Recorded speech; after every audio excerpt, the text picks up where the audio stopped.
আজকে আমরা এটাই দেখবো মাথা পিছু 1200 টাকা খরচ করে ওয়াটার পার্কে কি কি করা সম্ভব।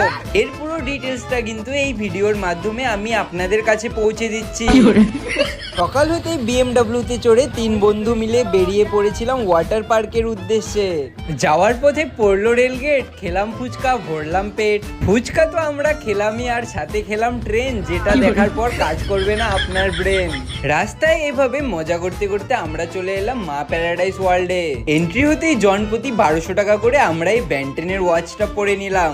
খাওয়া দাওয়া, ওয়াটার পার্ক, সুইমিং পুল সহ সমস্ত অ্যাক্টিভিটি কিন্তু এর মধ্যেই ইনক্লুডেড ছিল। দেরি না করে সোজা চলে এলাম ওয়াটার পার্কে। এসেই সোজা ওয়াটার পার্কে নামা যাবে না, রুলস অনুযায়ী প্রথমে আপনাদের চান করে নিতে হবে। ওয়াটার পার্কে নেমেই কিন্তু আমরা একের পর এক রাইডের মজা নিচ্ছিলাম। ওয়াটার পার্কে নামলে কিন্তু আপনাদের আর উঠতে ইচ্ছা করবে না।